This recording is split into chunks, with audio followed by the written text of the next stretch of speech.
Thank you, thank you, thank you. And so now it is my great and deep honor to introduce Congresswoman Betty McCollum.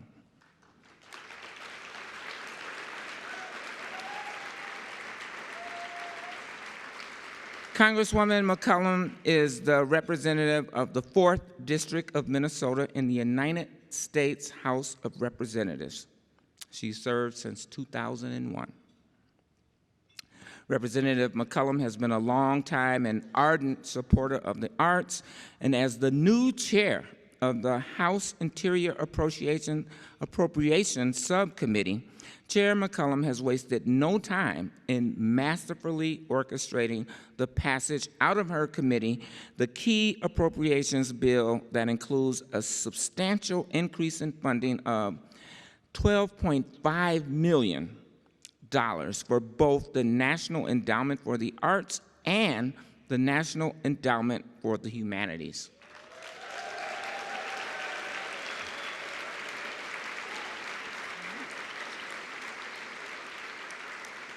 And that's not all. As vice chair of the Defense Appropriations Committee, she has also been working to strengthen support for the arts therapies program in the bills that fund the Defense Department and our nation's veterans programs. Chair McCollum also serves as ex officio member of the National Council of the Arts, co-chair emeritus of the Congressional Native American Caucus, and an active member of the Congressional Arts Caucus. She is a constant ally in supporting access to the arts and arts education for all Americans. And in a few minutes, Bob Lynch will share a special recognition that Americans for the Arts published in today's newspaper in honor of Congresswoman Betty McCollum. So please join me in welcoming to the stage United States Congresswoman Betty McCollum.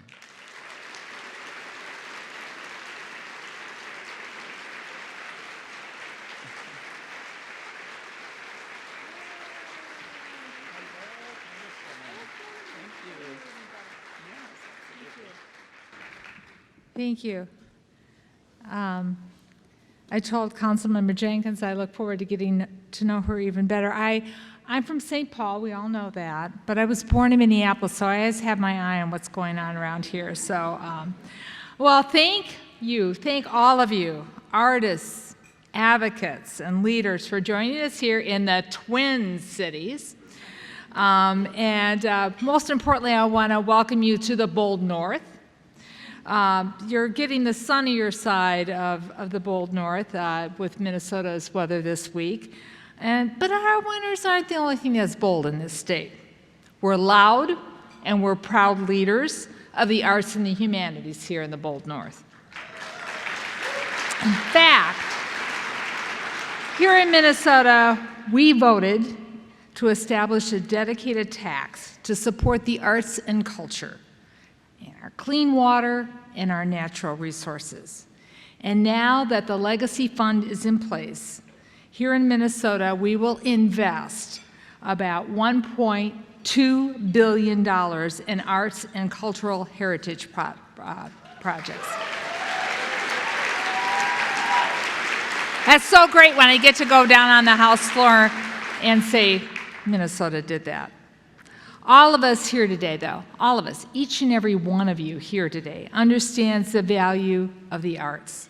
We understand that arts not only enrich our lives, but they are also key components of a vibrant and strong economy and a vibrant and strong community. Nationally, the arts is 4% of our GDP, which means, in dollars, it's $764 billion in our economy and employing millions of Americans. Here in Minnesota, our state alone, the arts industry adds $12 billion to our state's economy and employs nearly 100,000 Minnesotans. And all of you have stories of how the arts have transformed your communities, whether you're from a big city, suburb, or rural America.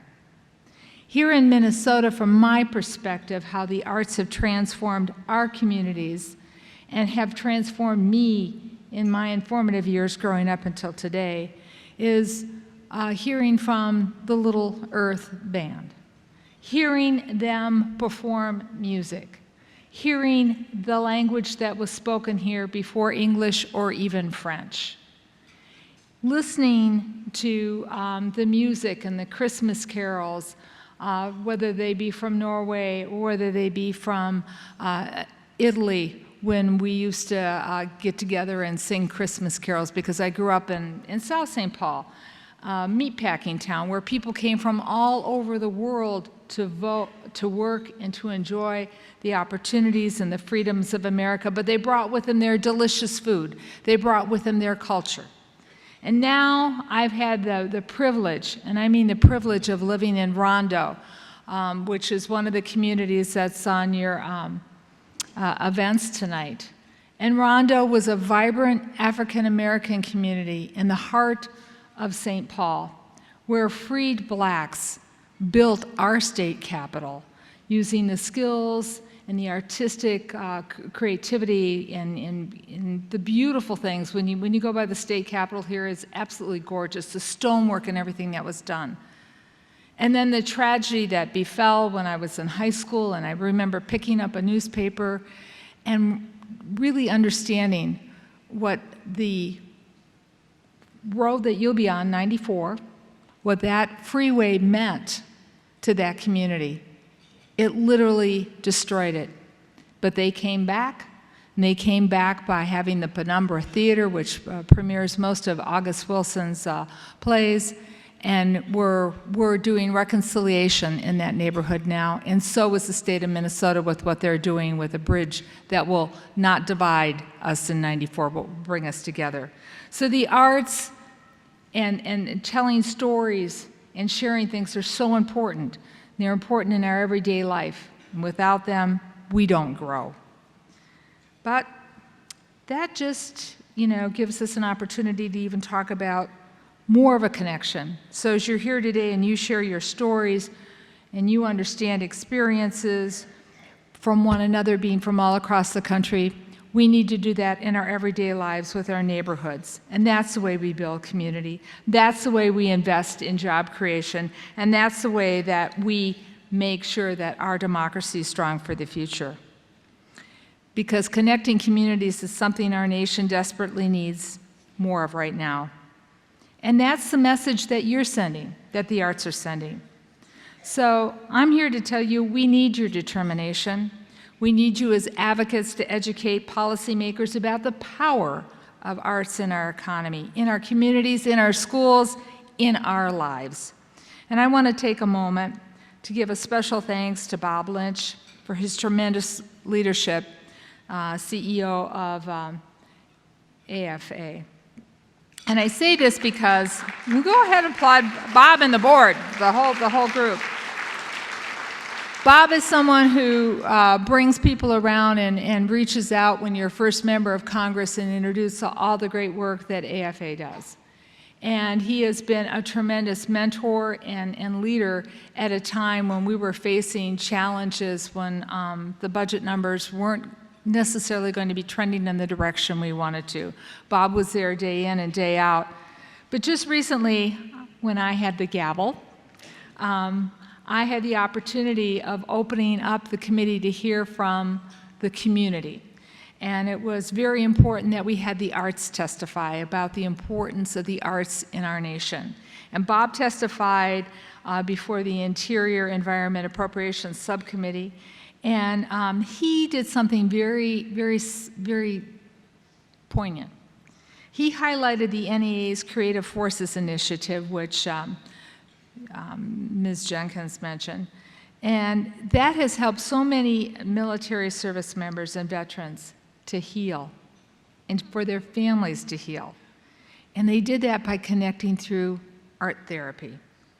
And as a result of Bob's testimony and the hard work of all of you here in this room, I was able to secure $5 million for the Veterans Administration to extend the art therapy programs to more veterans across this country, because we need to welcome our veterans home.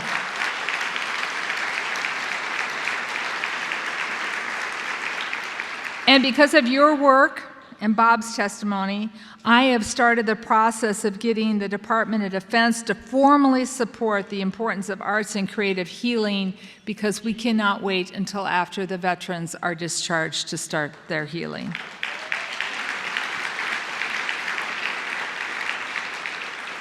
This year, as the chair of the Appropriations Subcommittee, which funds the National Endowments for the Arts and the Humanities, and the arts are important, but I'm a social studies teacher, so I look out for the humanities too. I am leading the House efforts to reject the Trump administration's short-sighted proposals of defunding both the endowments. So,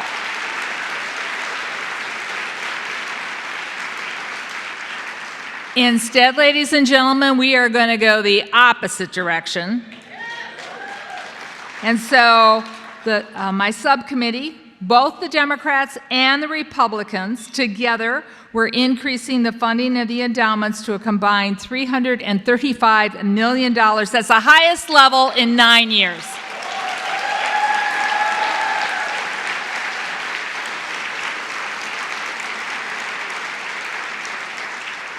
No one person does their job alone. And as I mentioned, I had Republicans and Democrats on the subcommittee help me, but it happened because of the work that you do on Arts Advocacy Day. Thank you, thank you, thank you.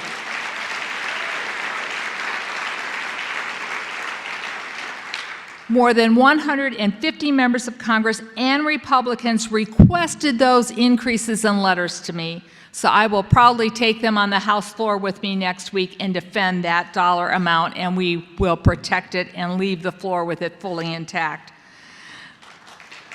And it'll also happen because of another group of people in the Congress who work so hard, and that is Congresswoman Shelley Pingree of Maine, who co-chairs the Maine folks are here. Who co-chairs the Congressional Arts Caucus with Republican co-chair Congresswoman Lise Stevick from New York. New York's in the House too.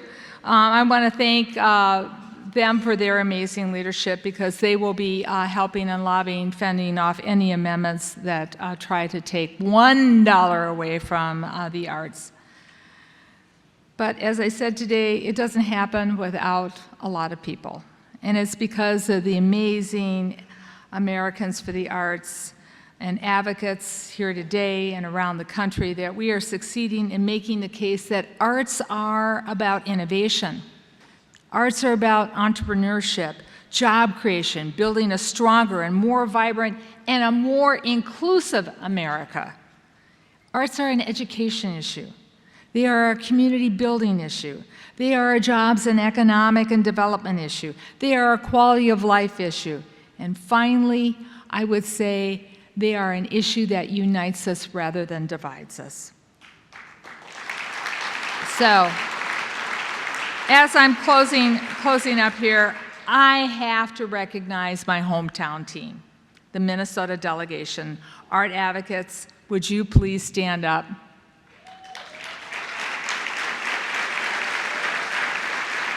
So the person standing is Sheila Smith for the Minnesota Citizens for the Arts. Her leadership is amazing. And I have to tell you, she's been following me around since I was a state representative. So Sheila, thank you for always making sure I know what I'm doing. But in St. Paul and Minneapolis and all across Minnesota, the energy, the innovation, the financial investment that the creative industries are shaping how we live and how we work. And that's what's making the Twin Cities so vibrant. So I want to thank you for being here. But I want to thank you one more time for being tireless, powerful champions. I want to thank Americans for the Arts for making the case that the arts are foundational to our economy, our communities, our humanities, our democracy. So please know that you have many allies in Congress who are standing with you and committed to this cause. And I want you to have a wonderful conference and enjoy yourselves when you cross the river over into St. Paul. Thank you.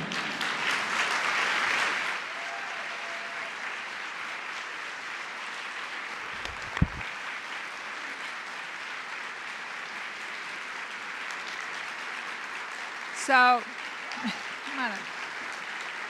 Bob told me I had to stay up here for another minute. Come on.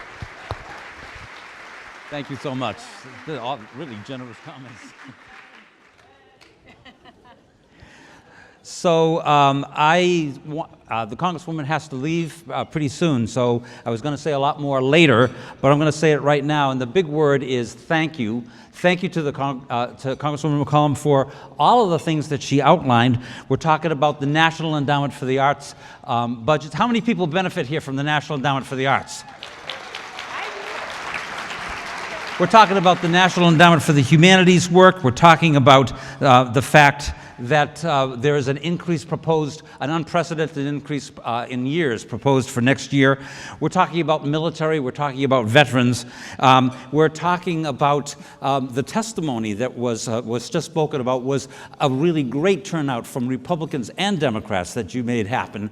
And then there was another informal set of conversations that turned minds around. It was really a conversation that you created, which I greatly appreciate. But one of the things that I really appreciate is that on the day of the testimony, there was a very, very long line outside, and it was raining, and I was in that line, and I've stood in that line for 35 years, and suddenly I get a tap on the shoulder, and it's the Congresswoman saying, "Come through my door." No rain. It was fabulous. And so for all of those reasons, and we'll talk more about it later, but when people in the Twin Cities opened up the Pioneer Press today, they got to see a full-page ad talking about the accomplishments, the leadership of Congresswoman. So give it up for Congresswoman McCollum. Thank you so much.